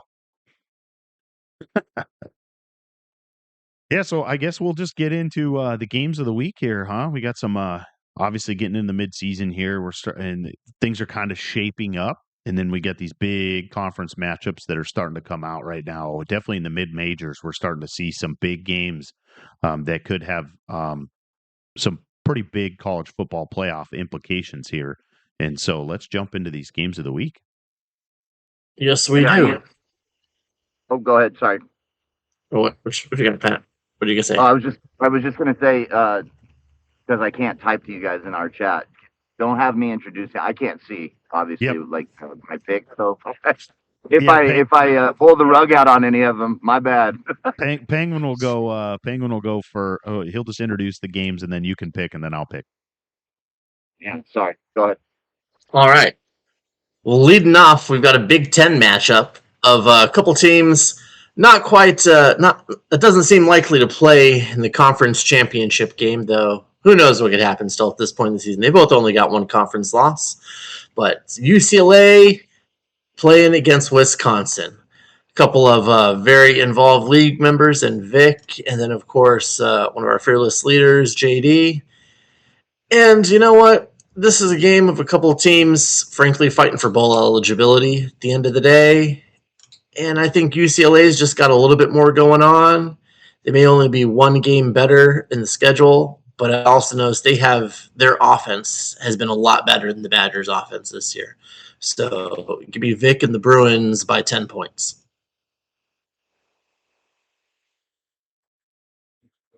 Yeah, Either. it's. Oh, yep. Can you guys hear me? Okay. Yep. JD, nice guy. I think Vic wins. I hate picking UCLA. Like it hurts my soul, but I think he wins by a couple touchdowns. Yeah, so this one's interesting. The spread is 13.5, right? Which is interesting because Penguin said that he's going to win by 10, and then Pat says he wins by a couple touchdowns, and so that's like right there at that spread. And so this one was kind of tough. I actually went and looked to see who their losses were against, right? And I'm with you, Penguin. I think the biggest factor for me was that UCLA seems to be able to move the ball and score points, to whereas Wisconsin, I think that's the opposite there. And so even though I wanted to say like a whole pack of Badgers were going to win, I don't think that's the case. I'm going the Bruins here as well. And you can tell Phony is the only one that has faith in Nidler. So guys, hey, really quick, one thing about you. You know what? I hate to admit this, by the way, not to talk about real football, but I think UCLA will be a surprise team in real life in the Big Ten, and I absolutely hate to say it. Like it hurts me to my core, but I think they're going to be pretty good. Hate it. Yeah, I mean, I could see that in the Big Ten this year, right? I've heard good things about their offense and their quarterback play with Nico, like in camp and stuff, and they've said that, so I mean, obviously there's hype and everything, but video game wise, they're not horrible. They're 82, 83, 81, right across the board rating wise. That's not like horrible. And so I'm with you there, Pat. And they got that coach. They got that coach from James Madison. He came over, the one who took him to the playoff last. That's right. Yeah, and they did very well in the transfer portal. Yeah. Oh yeah. Yep. Anyway, moving on.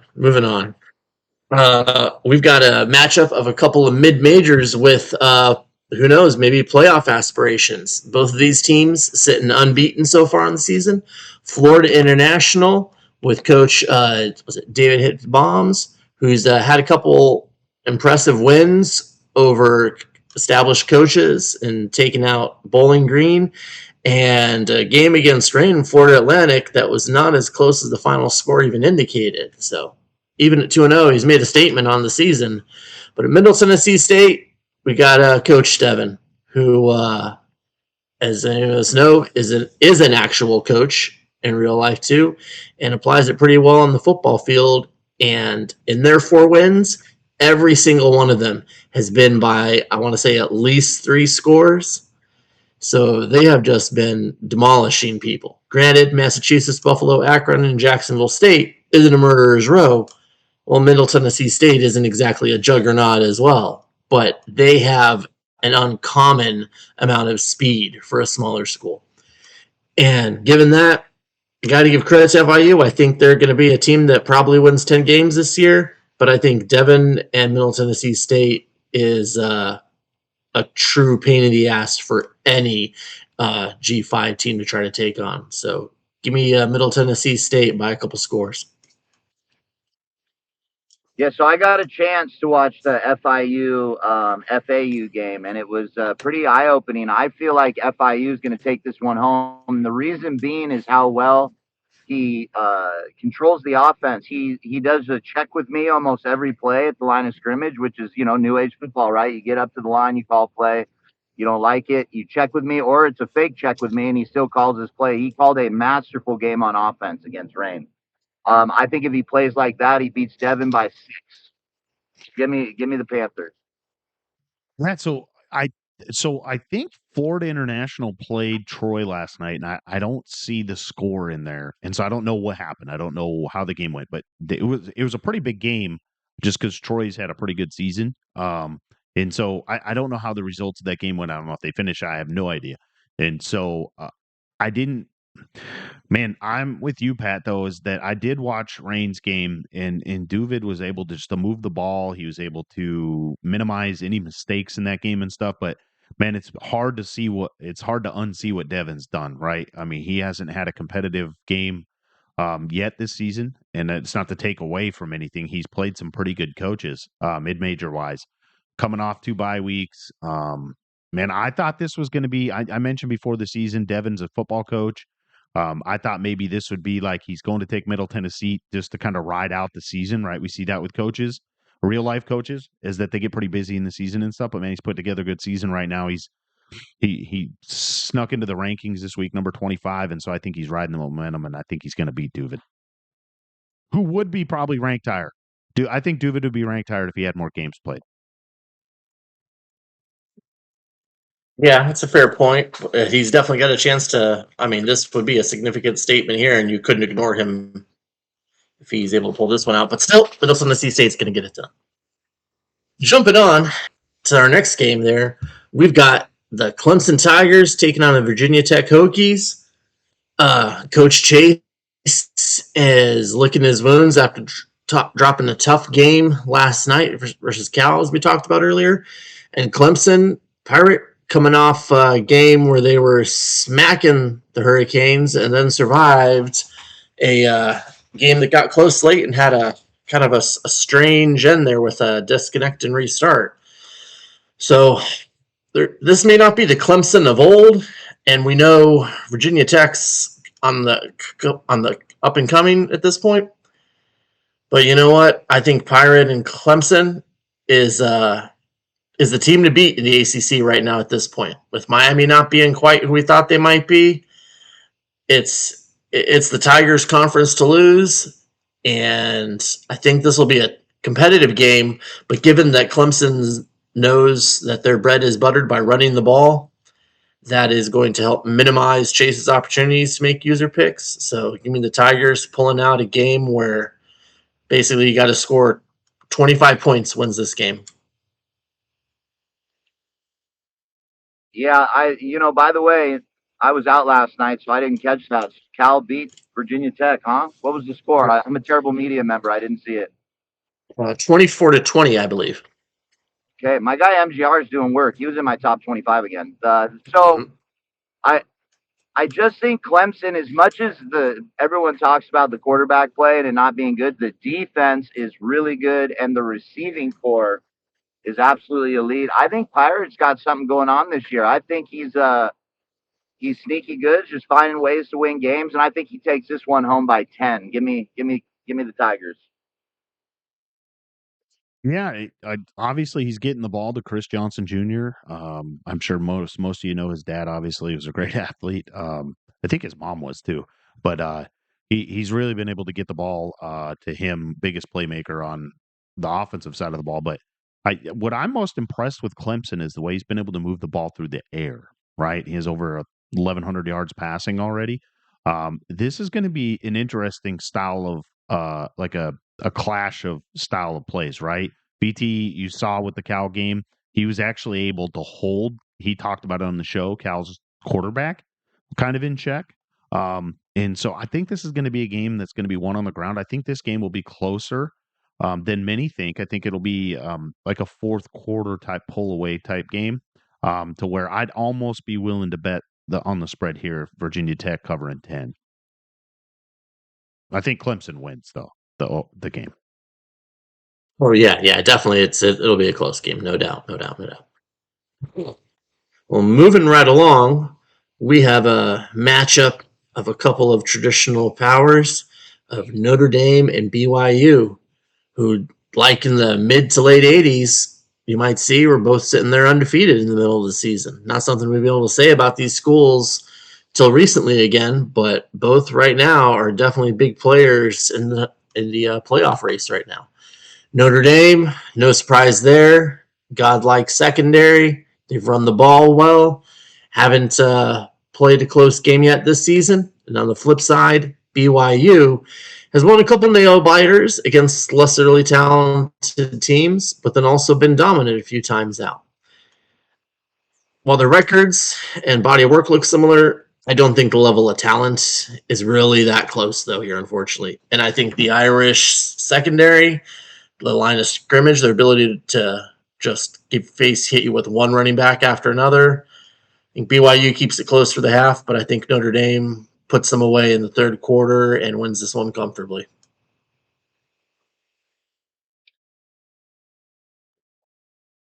I've had a chance to play Chop in another league, and besides the top three guys in our league, as far as just being a user tackler and a user on defense, he's one of the best I've faced. And I already had to pick UCLA on this stupid ass pick'em thing. I'm not picking Notre Dame as well. There's just no way. I'll get straight.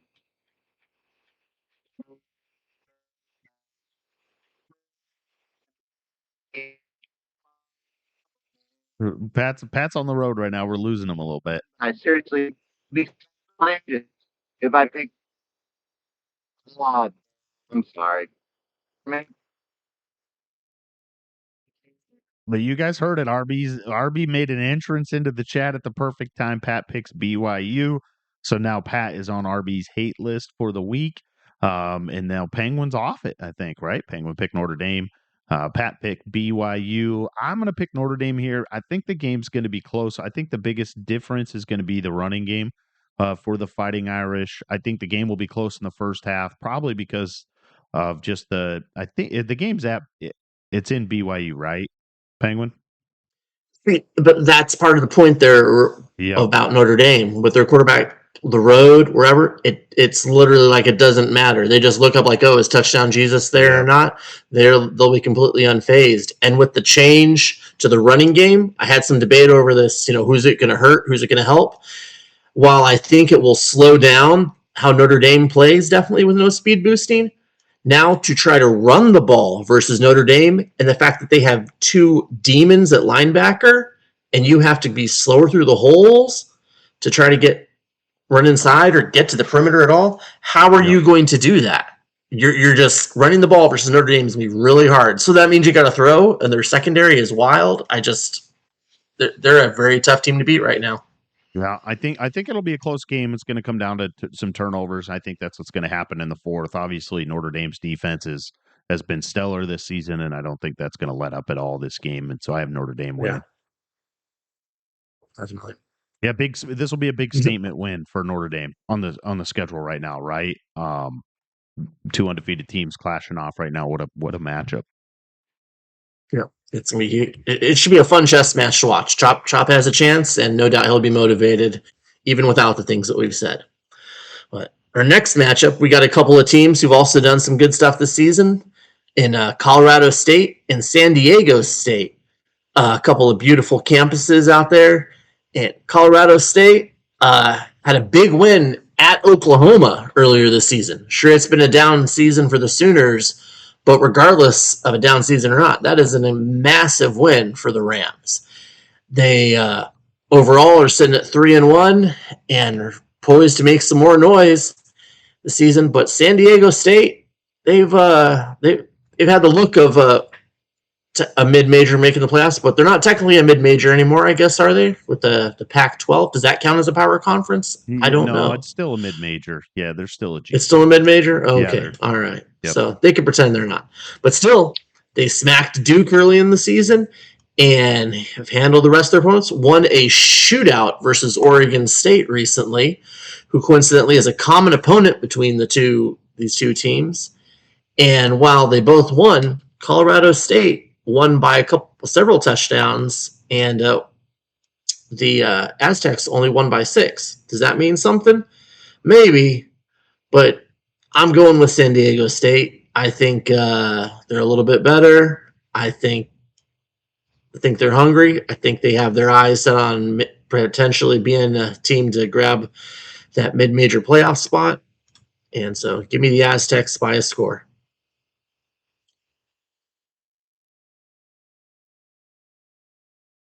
Pat, you with us? No, it looks like he's gone. Okay. Yeah, so Pat picks Colorado State. Ping, when you hit on a couple things here, I think that the big thing for obviously Big Z having a wonderful season, 5-0, Colorado State with a big win. You talked about it over Oklahoma, a big statement win for them. I think the biggest difference for me this game is that Duke win looks really great now. Duke's went on a run, right? I think Duke's only loss this season right now, sitting at 4-1 right now. Coach Dealer out there. And so that win keeps looking better and better and better each week, right? San Diego boasts one of the better defenses in the entire NDL right now. And so in a game where defense can be hard, right? We all agree that defense is better this year, but still in the video game, defense can be hard, put a lot of pressure on the user. I think the game lines up for Big Z's style. He likes to run the ball. He likes play action. And so I think both coaches do the same thing. But I just think that San Diego's defense just does things better. And so I do think this game's going to be close. I would take San Diego. I'm going to take San Diego winning, and I'd also take the 6.5 because I think they're going to win by a touchdown. Well, that leaves us with just one more, and that is going to be, unquestionably the biggest game of the week. And while it's still early, you got to say the winner of this matchup between Ohio State and Indiana you can write their name in pencil in your first playoff bracket, I think, because it'll be arguably the biggest win of the season. And it wouldn't be a shock either way for the loser of this game to still make the playoffs. But there's no question, Ohio State, D. Kennedy, has got a couple titles to his name, came up short last season. Now, these Buckeyes may not be quite as loaded, especially on defense, as they were in seasons past. Still got a phenomenal quarterback in Sayin. Demigod at wide receiver still bouncing around out there. So, they've given up 33 points in 4 games so far. That's all.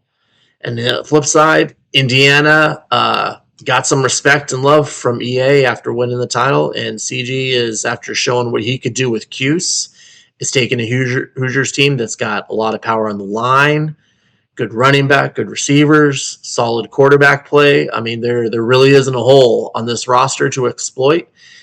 And the Buckeyes, frankly, at this moment, kind of have some holes, are a little weak, like at linebacker and whatnot.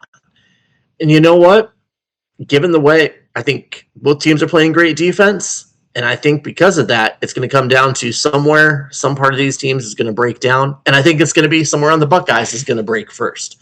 Just because of that Indiana talent is going to be enough to put the pressure on them. For that, give me the Hoosiers to win a close game. Man, you should be putting the sharp bet too, because it's a 6.15 right now, right? Plus 6.15 on Indiana. Man, it wouldn't surprise me. That wouldn't surprise me at all, Penguin. I think this will be one of the toughest in-season tests for Ohio State since he's had the Buckeyes with Coach D. Kennedy over there. I just think that, I just think with the way the game's geared up and stuff, is that CG tends to press sometimes, right? And I think that's what's going to happen in the second half, is that it's going to be that pick six that's going to change the momentum of the game, and I have Ohio State winning. But I think it's going to be a heck of a 3-quarter game, right? It's going to be a really good 3-quarter game. And the thing with the final score is that CG's not going to quit, and so that final score may mislead some watchers, right? He's going to push that ball and stuff like that. And so if the final score is more than 14 points, it's not because the game's not close. I think it's going to be a great 3-quarter game. I have Ohio State winning, and then it's the rest of the way. So if you guys notice the pick'ems this week, is that almost every game we had one person that picked opposite of everybody, and that kind of rotated around. And so some pretty good bulletin board material for different coaches for different reasons. Yes, I just made my pick on Sharp. Just dropped 100 on Indiana. There we go. There you go. Going with it. I want to give a shout out. So I do read the articles on the website, right? When I'm bored during the day, I do go read articles on the website. And if you guys don't, you guys are missing out. You guys should go click, and I wish we could follow people, right, homie? Maybe that's a feature you add on the website is to click follow for a coach. That way, anytime they post an article, maybe you get a Discord notification. So if you don't follow Coach Mark Barakoff, coach for Wyoming, you should. Okay, I'm going to read you his last press conference that he posted. Okay, so this is out of Laramie, Wyoming. Coach Barakoff previews your star-studded Northern Illinois and Air Force homestand coming up this week. This was posted 14 hours ago. So the next 2 weeks were already important for Wyoming football. Now they're becoming an event. After a humbling 24-7 loss at San Jose State, head coach Mark Barakoff returns to Laramie for consecutive home games against Northern Illinois and Air Force, a stretch Barakoff has repeatedly called telling for the direction of his football team. The football will share the spotlight with one of the most ambitious booster weekends Wyoming has put together during Barakoff's tenure. The world surrounding the Cowboys program. The Barakoff says friends connected with Yellowstone and Landman will descend on Laramie with Sam Elliott and Cole Hauser scheduled to speak to the team. Barakoff's wife, Stacy, and her friend Kelly O'Reilly are also helping host a major gala for boosters, supporters, and guests of the program. But after Wyoming scored only 7 points in San Jose, Barakoff knows celebrity guests won't matter much if his team doesn't perform. Right? So obviously the spinoff, it's amazing. He has even better ones on there, and I'm not saying that one's bad. He has some opening statements to continue this same article, right? You apologize to boosters for San Jose State's performance. Do you still feel that way? Barakoff says, I do. I talked to one of the boosters after the game. This is somebody that has helped provide a lot of things we're talking about. Hotel, travel, charter flights, and I told him I was sorry. He didn't ask me for an apology, though. But when somebody invests that heavily in the football program, then you go out and perform like that, you feel responsible. It says it starts with me. And it goes on. He goes on and on and on about a reporter talking to him. I can't tell you. It's like a full 10-page article that he posted, and it is good. It's funny. But it's long. And so, but they're definitely worth the read. If you guys do not read them, you need to go read them. Coach Barakoff writes his articles. They're pretty good. Obviously a great character. If you guys don't know, he coached at Pacific last year for D1 basketball. Now he got a job in his hometown coaching high school basketball, so he gets to be close to his family, which is always important. Obviously a great character in the NDL. And so, man, Penguin, what are you going to do the rest of the weekend? Got some basic laundry and cleaning, and then got to touch base with the boss and see what needs to be done today, because we've got in less than 2 weeks our second Sweethearts by Story Hollow opens in downtown Sweetwater. We've got that in full force, and I'm sure I'm forgetting something else. I know we've got stuff going on at the building also. Going to try to cram as much as I can into this weekend to hopefully set myself up in a good position where I can, enjoy some football coming up there and not feel like such a piece of crap for sitting on my butt for a few hours, Yeah, I think we're going to hang out at the pool later this afternoon. It's hot as crud out right now. And so that's what I think what the kids and stuff are going to do. I think my wife and son, my 3-year-old, I think they wandered off to go deliver. She's been on this baking kick where she's making cinnamon rolls and brownies and stuff like that. And then, and she's been delivering that stuff the last couple mornings. And so I think that's what they're doing right now. So I might fire up the old PlayStation, and I do see on the guide here, if you guys don't use it, the NDL guide, if you don't know how to do it, you can shoot a message in the Discord, but you can pre-schedule your game. Right now we got Virginia versus Florida State today at 1 o'clock kickoff time. Florida State's a 2-point favorite in that game. Notre Dame BYU, right? One of the games of the week is tonight in prime time, 10 p.m. Notre Dame, obviously, 13.5-point favorite. We talked about that game already. And then Coach Jeremy tonight is facing off against Coach Razorback out there in Air Force. So UNLV Air Force, UNLV a 5-point favorite. It'll be interesting to see how Coach Jeremy responds, after that big loss to NDSU. As a mid-major, can be kind of deflating sometimes, right? When you lose that first game, knowing that you're probably out of any CFP talk, but obviously still in the mix for his conference championship out there at the MAC. And then we have Kansas and Utah playing tomorrow at 4 p.m. And it looks like we have a game right now, Alabama, Texas A&M, and that game is on right now. Someone said it looks like there may be Arkansas. Is that Arkansas, Akron, and Kent? I'm assuming that's a week 8 game. Obviously, right now, view all streams. I'm just clicking on here to see if we got a score update in this Alabama game. It is 7-0 Texas A&M right now, right? So if I had that big upset alert, I would throw that up there right now, and you'd be able to see that. And we kind of go from there. But here, I'll throw this up there. You guys can see all my awesome windows and stuff.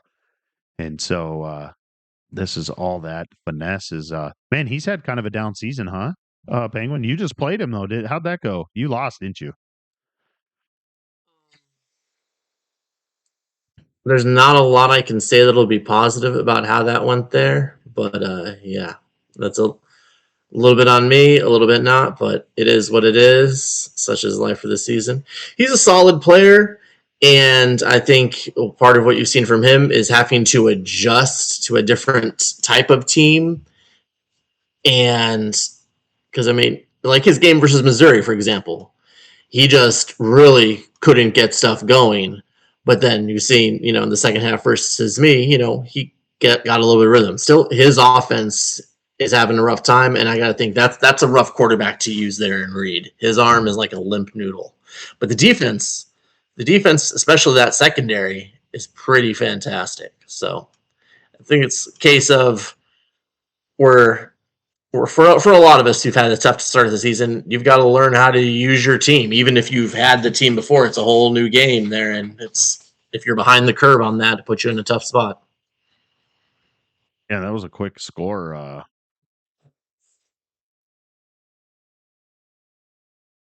That was a quick score by Alabama. Tutty score. Yeah, it's just like on a 70-yard pass right over the middle of the field. Oh, as I pumped up the A&M secondary. Yeah. Yep. Yeah. Well, make no mistake, Tutty's got that one loss to Georgia. Otherwise, he's right there in the mix with all the other best, teams in the top 10 there. So, no disrespect to A&M, but I don't think this will be close in the end. I think Bama will put them away.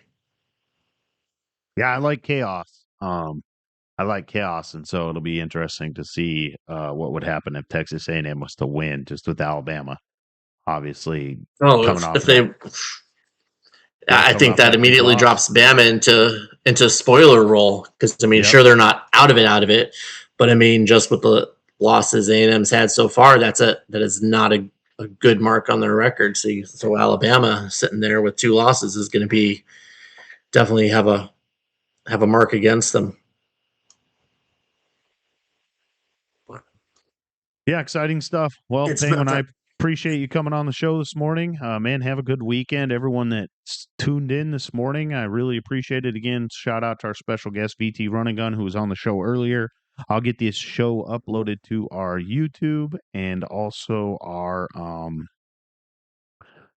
Spotify. Hey, Penguin, just real quick. Someone brought up in the chat, I think it was RB, Troy beat Duvid last night. And so Troy right now is sitting at 4-0. Razorback does stay. He's the only undefeated team in the state of Alabama currently. A big win for the Sun Belt. That was a Sun Belt versus Conference USA matchup, I do believe. And man, I feel even better about my pick of Middle Tennessee State. Yeah, right. Real big win by Troy and the Sun Belt. Obviously, we talk about them all the time. Razorback, a big ambassador of that conference. My nephew Fisher is in the Sun Belt, and he says he's really bad at the game. But he says he absolutely loves being in that conference because everybody talks a lot in there. And I told him that he's in probably he's definitely in one of the most active mid-major conferences by far. That is an awesome thing to have, because that's one Yep. thing that kind of sucks about the SEC. I'm just going to call you guys out. A lot of y'all don't say shit in there, and Yeah, it's it's kind dead in of there. lame. It's been like that, I Yep. think, almost forever in that chat. So, Yeah. man, super excited. Thanks everybody for tuning in Saturday morning. We will be on next Saturday morning, and then Labor Day weekend. Breaking news here. It'll be a Friday night game day. We'll be doing a Friday night game day. And so we are looking for some games or coaches that maybe want to come on Friday night and hang out with the game day crew. And that'll be I Labor won't Day do it. weekend. Don't ask me. Yeah, Yep. it'll be Labor Day weekend, Friday night. So, man, really appreciate you guys. Take care and have a good weekend.